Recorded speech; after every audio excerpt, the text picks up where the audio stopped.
我是赵少康，欢迎你来到 TV 少康战情室。在我们现场特别来宾，高嘉瑜委员、蓝轩小姐、王宏伟委员、万美玲委员。好，美国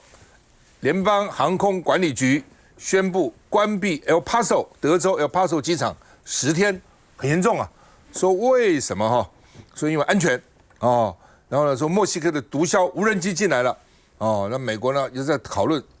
是不是把它打下来哦等等。说呢，这个违反国安关闭10天，几小时后又闪电解禁哈。El Paso 你们大概很少人去过，我去过哦，因为我在美国公司做事，他们派我去受训，所以我去过哦。哇，那个风景什么不太像美国，就像墨西哥，其实蛮有特色，蛮美的哈。好，那美国说要用雷射把无人机打下来，有内讧，有人说用雷射打哦，然后呢，所以呢，搞得非常的混乱啊。那这是一个哦，那到底怎么回事？领空关闭是很严重的事情呢，这要怎样？世界大战了吗？美墨大战了吗？我们看一下。机场出境大厅内挤满了游客，个个露出不知所措的表情。因为美国联邦航空局 FAA 在当地时间周二无预警宣布，对美墨边境的德州埃尔帕索国际机场发出长达10天的停飞令。原定从周二深夜11点半开始，一直到20号深夜为止，一度造成所有往返这座机场的航班全面停飞。FAA 更指出，如果有飞机违反禁令，美国政府可能动用致命武力紧急应急安全威胁。然而，时隔不到8个小时 ，FAA 又突然宣布重新开放空域。Todo equivocado, no sabía lo que estaba pasando. Cuando vi las noticias en la mañana, como las 6:30. Dijeron que todo estaba cerrado, pero ya, quién sabe. FAA 在声明中并未进一步提供细节，仅表示关闭领空出于特殊安全理由。至于是什么安全因素，依旧没有详细说明。不过，白宫官员声称，墨西哥贩毒集团的无人机近期闯入美国领空，很快就被美军摧毁。墨西哥总统薛恩鲍姆针对美方关闭领空的决定发表记者会，说明墨西哥事前并不知情。好吧，除了这个以外，美国这跟他的这个边界啊，旁边的国家，那边墨西哥，那边加拿大，因为有一个新的桥哦，那要从 Michigan 到这个加拿大去啊，那通车前夕，川普放话，你不给我钱就不要想开车哦，说呢这个跨境大桥一半的权益都是我的哦，因为这个钱通通是加拿大出的，47亿美金，全部加拿大出，而且当时呢跟美国也讲好了，经费我们出。本来所有权就一半呢、本来就是一半呢、所以川普他搞什么鬼的？哦，那说不让这个非常繁忙的一条路，说不让你通哦，所以呢，这个加拿大现在有快昏头了。那除了这个以外呢，美国要对加拿大增加关税，结果共和党有6票反对，民主党大部分都反对的，共和党6票反对，所以呢，把这个川普的案子否决了，众议院呢，哦，不过哦不容易了啊、为什么呢？因为川普如果执意要做的话呢，你回到国会还要2/3通过才可以，2/3不容易在国会达到哦，但是至少让你难看了哦，所以呢，这个对加拿大的关税，美国表决是不可以的，众议院，但是呢 ，BBC 也说否决只有象征意义啦，因为最后还是要2/3。那另外呢，除了这个以外，彭博说呢，川普私下评估要推出美国墨西哥加拿大的贸易协定。这叫 US 美国 Mexico CA 加拿大 USMCA， 它的前身叫是 NAFTA 北美自由贸易协定，我1992年签了，那时候呢也是哇，就是3个国家哦彼此呢自由贸易，但是在川普任内就把这个废了，改成 USMCA 第一任，现在第2任要把这个也废了哦，所以呢统统不要了哦，然后呢加拿大、墨西哥都变成我的51、52州算了，我们看一下。美国总统川普放话威胁，要阻止一座美国加拿大边境的新桥开通，并要求加拿大应该补偿美国多年来付出的一切。川普在自家社群平台发文说，连接美加的哥迪豪国际大桥在加拿大以公平还有尊重对待美国之前，这座桥不应该对外开放。川普也强调，美国应该至少拥有桥梁所有权的一半。It's just insane when I read that post. 哥迪豪大桥横跨底特律河，被视为北美最重要的跨境基础建设，也是美加多年来的争议焦点。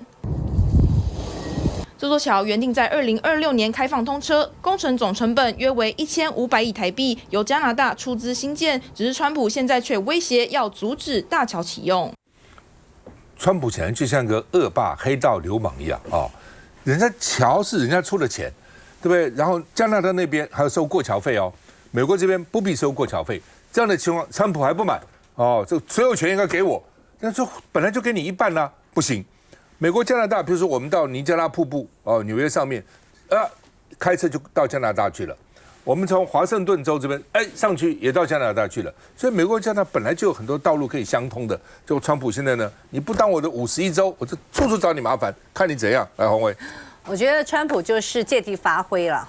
因为最近就是加拿大不忍了不让了。那有一些动作，当然就严重的触怒川普。那当然这也是之前呢，就是川普针对他的邻国加拿大极尽羞辱之能事包含这个课税问题也好，或者呢动辄说你们占我太多便宜了啦什么事情都在依靠我美国，然后呢就是你应该当美国的51州。那所以这当然让加拿大忍无可忍。事实上，从去年那个川普上任之后那过去大家都知道，其实加拿大跟美国是极为友好的两个邻国。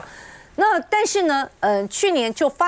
加拿大发起了很多的抵制美国的行动，这里面有抵制我们不买美国货，生气了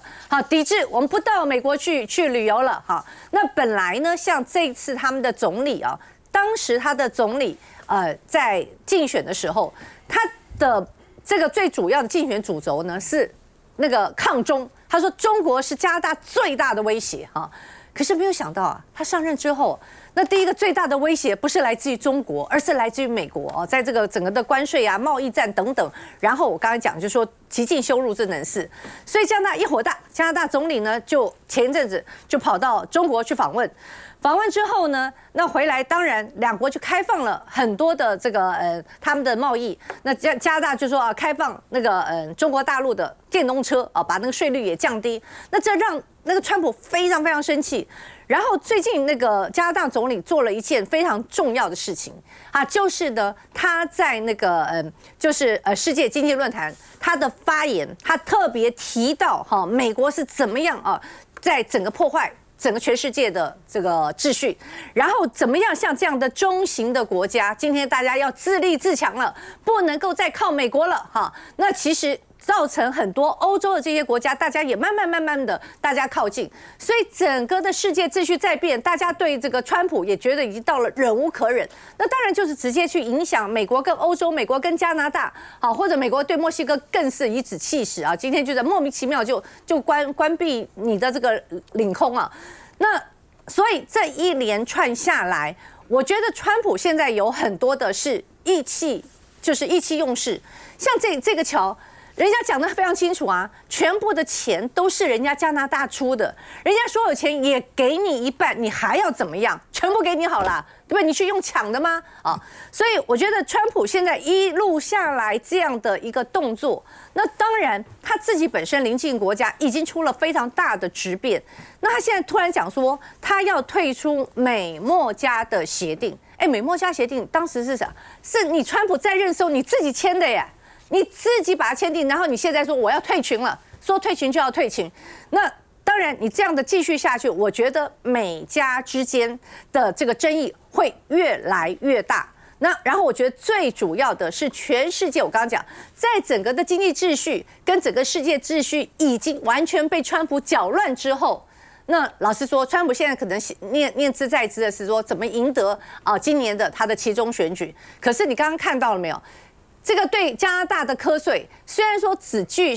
这个形式意义，不具实质意义，可是共和党就直接给你倒戈为什么给你倒戈？他说我再跟你这样川普这样封下去我们的期中选举搞不好都会出事所以我觉得虽然只是具形式意义，但是共和党议员的倒戈，那当然就是大家连美国国内都受不了川普。不过川普讲了，你们这个给我倒戈我告诉你，我让你们不能够连任，我连初选都是倒你们的蛋。扯你们的后腿，川普就像个恶霸有个女友，然后凌虐这个女友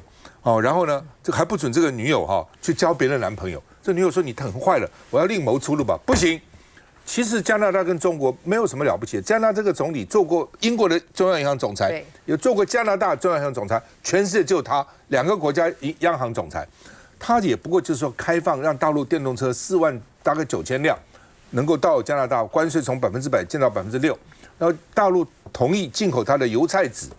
然后让加拿大人免签到大陆，也不过就这样而已，也不是什么自由贸易协定。哦，川普就很气了，不可以，你是我的。对吧？你要变成51州，你怎么可以私下去跟他去好呢？不可以这样子。来，蓝轩，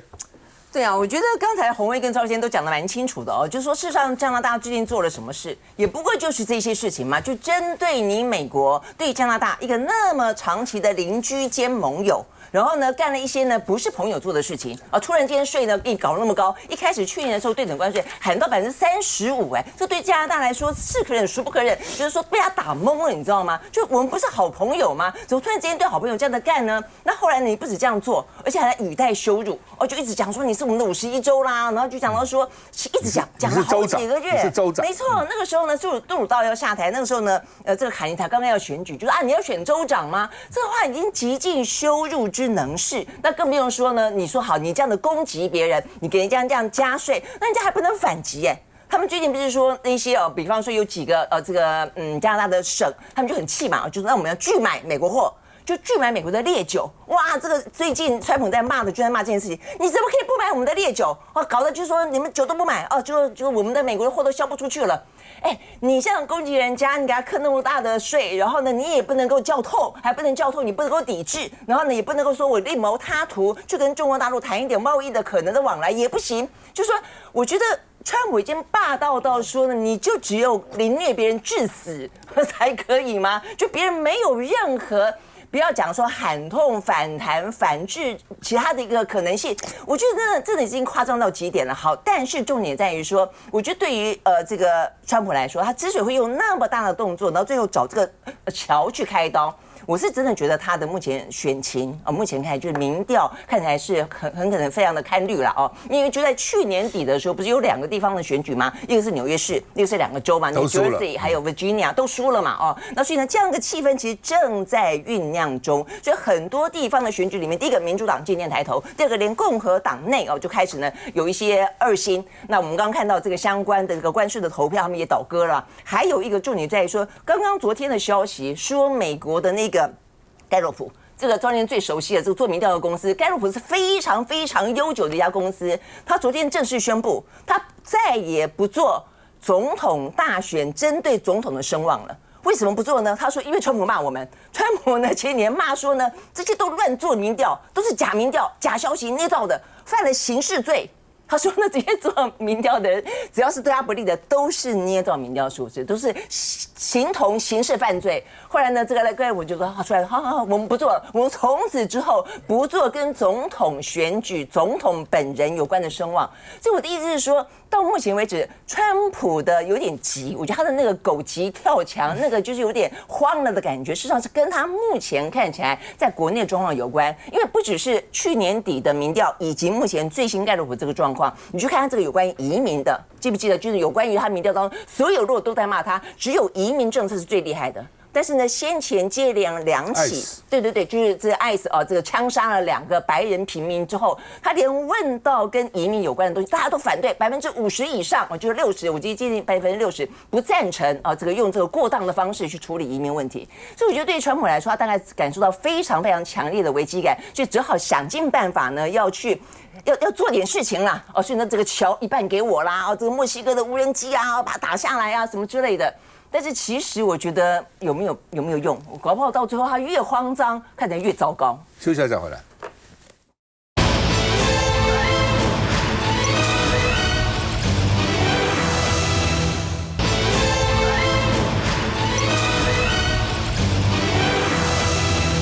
美国智库做了一个预测2036年10年以后会怎样？说大陆的经济会超过美国，那军事力量。美国还是强，72.7%认为美国会强，只有23.6%认为中国的军事力量会超过美国。但是在外交影响力已经差不多了，美国有38.2%在外交有影响力，中国有32.8%。美国当然跟他一些白人国家啦，这个什么欧盟啊、日本啊是有关系的，但中国对它的亚非拉它从其实这个1950年就开始在经营了啊，所以它有它的影响力啊。然后呢，这个欧盟的呢有16.7%，这个是他们自己了啊。那另外呢，经济影响力，美国只有33.1%，中国大陆有58.1%，也就是中国大陆的经济影响力在10年后超越美国。所以很特别这是很特别。中国，我想的是，中国真是个非常特别的国家，极权主义、共产主义、一党专政。但是呢，这样的国家，其他的没有一个经济搞得好的。古巴好吗？北韩好吗？俄罗斯好吗？没有一个共产国家搞共产主义，经济会好的。大陆好，而且这种共产国家通常是禁止人民出国的，怕跑了。大陆是人民都可以出国啊。大陆旅客一大堆啊，而且你也可以去观光啊，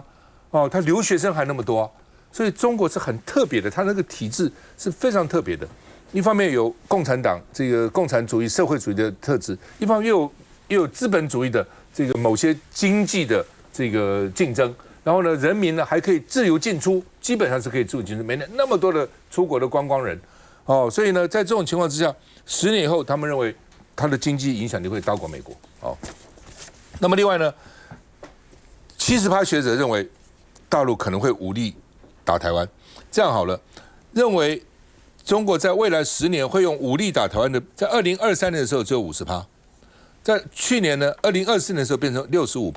到了2025年呢变成70%，每年你看增加。如果到了2026年，搞不好变成80%了。那中国会不会这个用武力打台湾呢？大概认为会的48.8%，非常会的有21.3%，加起来也差不多70%了。就这个70%所以呢，担心2036年，因为主要它经济力量起来，军事力量起来那另外呢，南华早报说，川普可能3月30号访问中国，会把贸易战呢再延1年，去年就已经延1年了，到今年10月可能再延1年，10月可能再延1年那另外呢，说陆委会说不要怕，中国现在最近其实政治内斗。你看，军头都被干掉了，然后经济衰退，老百姓经济也不好，所以他有双重的压力那另外呢，这个川普的炮舰外交说呢，把台湾会变成亚洲的战略破口，所以呢，彭博说有5大可能。第一个，美中因为台湾爆发全面战争，这一个可能；第二个，中国对台湾实施海空封锁；第三种可能，紧张升高，没有进入重大危机；第四个，勉强维持现状。第5个，走向和解或缓和。那从台湾角度，当然希望和解或缓和嘛。那最不喜欢就是打仗或是封锁。看一下。华府智库大西洋理事会针对未来10年的全球局势进行预测，邀请来自72个国家447名地缘战略家与前瞻专家参与调查。结果显示，受访者普遍悲观，有70%的受访者认为中国会在未来10年内试图以武力夺取台湾，这个比例比去年的65%和2年前的50%要高。而对于这个忧虑的强度也有成长，21%的受访者强烈同意中国在未来10年会武力夺台。 They're eliminating everybody who has any experience in warfare. On the other hand, they're eliminating the generals who are most likely to tell Xi Jinping no, and to most likely say, our military isn't ready to move on Taiwan. We need to wait. At least for the next probably 2 to 5 years, Beijing's focus is going to be just looking for every opportunity to erode Taiwan's national position and make the island feel isolated. 和去年调查一致，超过40%的受访者认为，未来10年将爆发另一场涉及强权之间多线冲突的世界大战。If there's a war between the United States and China over Taiwan, it's not going to somehow stay constrained to the Taiwan Strait. It's going to become a region-wide war, likely include North Korea. And then if the United States is in a major war in Asia, what does Putin do? Does he just watch and eat popcorn, or does he say, this is my opportunity to go after Estonia and other vulnerable NATO allies? 尽管有将近3%的人预测美国在2036年仍然会是领先世界的军事强国，但有58%的受访者认为中国会在未来10年内成为全球第1大经济体。在科技创新和外交影响力上，美中势均力敌。而这透露的讯息是，到了2036年，中国不再是崛起中而是已经崛起，而美国主导的世界秩序也宣告终结。好，美玲。对于中国大陆哦，不论是在经济，或者是也有一部分在讲说军事哦，未来会超越美国的这个预测哦。其实在，专家学者啦，或者是相关的这个报道，已经不是第一次出现了啦哦。那中国大陆崛起这件事情，在世界上是一个不争的事实。所以美国其实也有一些转变，从过去极力的在对中国大陆的政策上是打压的，到后来呢，维持一种可以就互相合作的这个方式，到有些时候还不得不让步哦。所以我们看到这是一个转变哦。那当然，这个川普总统他其实是一个这个非常让人家捉摸不定的。其实就在上一节谈到的，已经是一个狂人中的狂人了，而且对于自己一些就很抓狂的行为，其实乐此不疲哦。不过这也使得在世界各国过去可能是他的盟友，甚至于是很忠贞的在国际上合作的好朋友，那纷纷也都是想说应该要分散风险，那往中国大陆去靠哦。那刚才我们看到那个数据哦，美国的智库说有高达70%以上说未来的10年解放军有可能会去这个武力犯台哦。那这样的说法其实也都一直都有的。那我想这个乌克兰战争的时候，我们也看到有很多的这个报道都在讲说，其实现在全世界最危险的地方就是台海，就是我们两岸的这个地方哦。所以呢，这样的一个这个危险的状况哦，其实存在着。尤其看到现在两岸不管是这个对抗的这个状况升高，或者是这个互信的不足，那中国大陆的军力呢也一直在提升哦。所以这样的一个危险哦，其实是真的有可能会产生的。其实我们不得不防哦。不过呢，我想大家都知道这个。开战的代价其实是非常高的，尤其如果是在台海，不只是这个台湾两岸的这个一个战争的问题哦，恐怕还有这个美日啦，或者这个印太地区这个区域的战争哦，其实相对的这整个区域都会非常的危险。可是我相信，不管今天是中国大陆或者美国，也要去考虑到说，一旦战争开打的时候呢，大家都要去承受，不管是经济啦、武力啦，或者是国际的这个孤立啦、经济制裁等等，那这些代价都会在里头哦。那但是我们其实在分析这些的时候，我常常都在讲说，回过头来就是要去看台湾，看到乌克兰战争打那么久，那世界各国那时候都说要挺他，要支持他，要帮助他，但最后呢，只看到都是在这个口头上说要声援。那最后呢，这个战争的地方发生地或者是被封锁的地方，假设今天是出现在台湾，就是还是我们自己要去承担。我不相信有任何人可以来做一些实质上的帮忙哦。所以呢，我们一直都是把这个所有的鸡蛋放在同一个篮子里，就是非常的依赖美国。我们看到。川普有的时候可能非常强力的捍卫台湾，但是呢，我们也不得不防，必要的时候，搞不好其实就是把台湾交易掉的，也是有可能的。所以从来没有人说不可以亲美，但是不能够把所有的这个对美国的依赖呢发挥到极致哦。所以如果说我们没有一些风险意识的话，很可能未来在大国之间的冲突，台湾站上第一线战争的时候，其实那是最可怕的一件事。所以最后一点提醒就是说，如果其实在美国的智库或是很多的这些学者上面都提到说。大陆未来不管是在经济上面会凌驾到这个美国，或者是说在很多兵推上面，好像也没有办法在美国能够去抵抗中国的时候，那我们台湾要怎么走？常常都在说我们这是一个棋子，如果我们没有把这点看清楚的话，我觉得台湾是会非常危险的。不过赖清德不同意，赖清德是对美国最有信心。赖清德今天讲话了，美国不会抛弃我们的，美国永远会支持我们的。来，江龙。我刚进来前的时候呢，大家在讨论川普对加拿大的那条桥，那条桥，川普不是在耍脾气而已，而是那条桥本身连通的是底特律跟加拿大的主要的汽车工业的生产基地。那条桥承载了美国跟加拿大之间25%的贸易量。那条桥如果关或者是不关，对美国跟加拿大都有冲击。如果对于底特律，在过去底特律有60几年的时间，从1959年的时候，底特律的人口一直在下滑，一直到前年，底特律的人口的下滑终于停止了，它从将近200万人口滑到剩下的70万的人口。这个是铁锈区当中的铁锈区，川普的这个动作是一个选举的动作，他要铁锈区的票。在这个地方呢，底特律是铁锈区的重镇。卡尼能不能挺得过呢这一波的施压？这关乎到呢卡尼的中等强权理论会不会有效的关键。所以呢，那条桥呢，不要小看他，川普呢抓那条桥做文章呢是有他的政治逻辑的。不过我们刚看到呢，大西洋理事会呢做的这个调查，这个调查没有一句话是我们需要认真的。你在看到美国这些智库的调查的时候，你第一个该做的动作是，你应该对美国的这些的智库，因为智库琳琅满目，全世界的十大智库里面呢，美国呢占了6到7个。像大西洋理事会这种的智库，这种老牌的智库，你与其说它呢叫做智库，不如叫它军火库。大西洋委员会，你第一个该认识的是，它是全美国所有智库里面呢，接受5大军火商呢donate最多的智库。基本上面，它就是呢美国的军火商呢，跟呢美国以外呢需要跟美国军火商打交道的这些外国政客的一个满的大平台。这个军火商呢，在预测呢两岸之间呢可能会发生冲突呢，武统的几率从55%、65%、65%、70%节高升。他除了告诉你那些被调查的对象，其实可能比我们更没有 sense，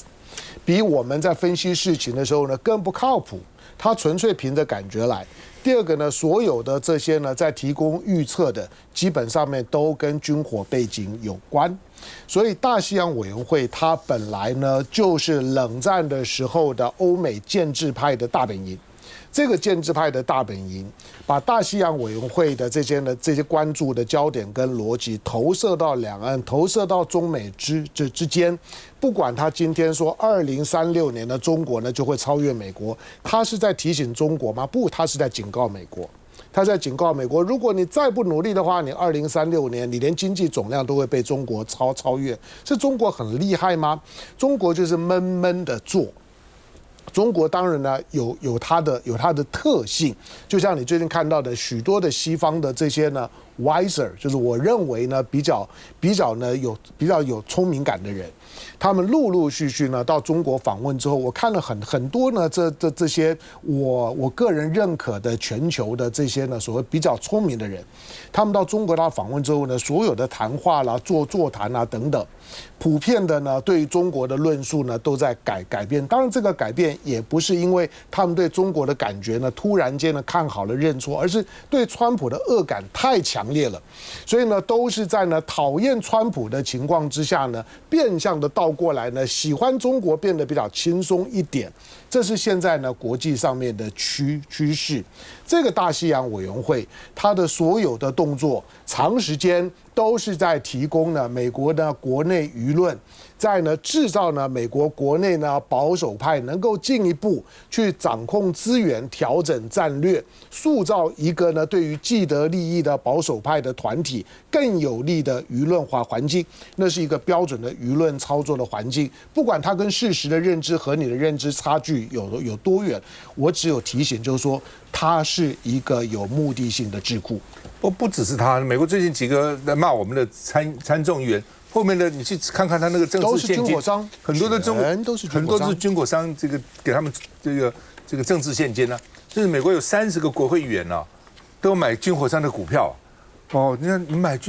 其实很多人是不买军火商的股票的，啊，因为觉得那是一个罪恶产业。有些人不买烟草业，明明会赚钱我也不买；有人就不买军火业，觉得那是个罪恶的行业啊。所以呢，也许他必须，但是很多人就是不肯。美国就有30个国会议员都去买了军火商的股票，你觉得他们会怎么样？我补充一点点，就是我们现在讲的30个议员买军火商，那些军火商都是我们老掉牙的观念所认知的老式的军火商。美国当下呢，所有成长最快的军火商都包装着科技业的外衣，叫做矽谷军工产业。这些的矽谷军工产业，你现在常提到的无人机的这个呢 Vanduro 或者是 Palantir。这些呢都是新兴的，它的成长的速度呢非常快，但是你看不出它军火商的外衣。但是川普到各地去卖军火的时候呢，这些呢军火商呢都是跟在旁边的。你要知道，这些依赖军火过日子，远超过你想象。休息一下再回来。